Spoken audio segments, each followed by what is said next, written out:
Keď malujete, ste vy a obraz, ale keď robíte architektúru, tak je to priestor, v ktorom dokážete vytvárať neskutočne nádherné veci, ktoré dokážu ovplyvňovať veľmi veľa ľudí. Kresba a maľba je pre mňa miesto, kde hľadám tie inšpirácie, ktoré potom presúvam do tej architektúry.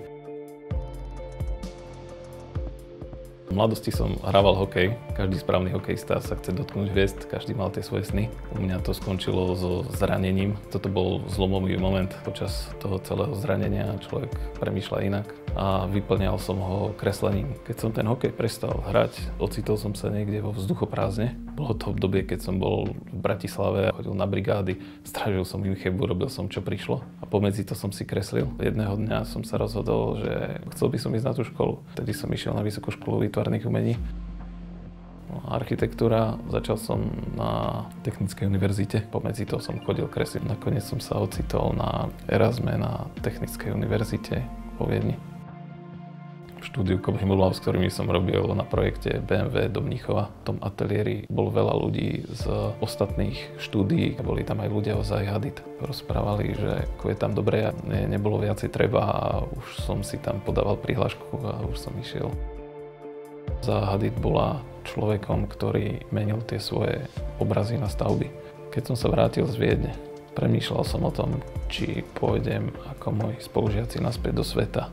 Ja som sa vrátil sem, aby som začal hľadať svoju vlastnú cestu, aby som postavil svoju vlastnú kanceláriu. Musíte nájsť ľudí, ktorí s vami zdieľajú tú istú myšlienku. Na každom tom diele vidíte, aký je dobrý ten tím. Toto je ako ten hokej, tá architektúra je tímová práca. Časom som našiel svoju cestu, našiel som svoju líniu.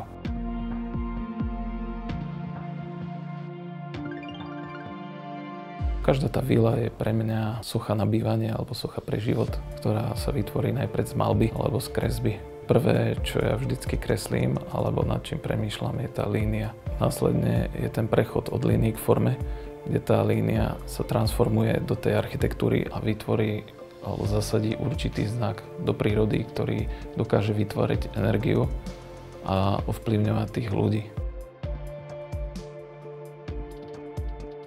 Keď tú maľbu staváte a prechádzate sa a zrazu sa dostávate do toho, že ste v priestore a môžete sa dotknúť tých oblúkov a dotknúť tej steny a ten priestor je vytvorený okolo vás, je to zase úplne iný pocit. Každé miesto má svoju čaro. Robíme koncept vil po svete. 5 Gem Collection. Zatiaľ máme urobené 3 vily a ďalšie 2, ktoré sú v návrhu. Vy ste tomu klientovi zodpovední na konci dňa nielen za tú technickú časť, ale aj za tú emóciu, ktorú dostane. Hľadám bod 0, pokoj. Ten človek, ktorý žije v tej vile, vníma veľa emócií, ktoré prichádzajú zvonka, či už práca, rodina. Tá vila by mal byť priestor, kde nájde svoj vnútorný pokoj. Niekedy môžem povedať, že pomaly aj ten dom transformuje tých ľudí. Začínajú inak o veciach premýšľať. Zrazu vidia veci, ktoré predtým v živote nevideli. Zažívajú veci, ktoré predtým nezažili. Každé ráno, keď sa zobudzate sa do nového života alebo do nového sveta. Keď ten dom je kreatívny, tak vás to posúva k tomu, že budete kreatívni aj vy.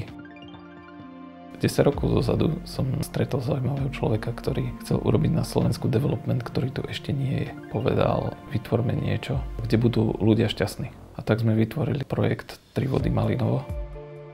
Vždy je to o chémii medzi tým klientom aj medzi tým architektom. My ako architekti by sme mali otvárať nové dimenzie tomu klientovi. Aby vzniklo harmonické dielo, klient a architekt musia byť v symbióze. Moji klienti sú ľudia, ktorí hľadajú rovnako ako ja. Sú to ľudia, ktorí vedia počúvať, vedia byť otvorení voči novým veciam. Tieto vily, ktoré stavíme, nepotrebujú mať najnovšie technológie a nemusia byť vykladané zlatom. Tí investori sú vnútorne bohatí.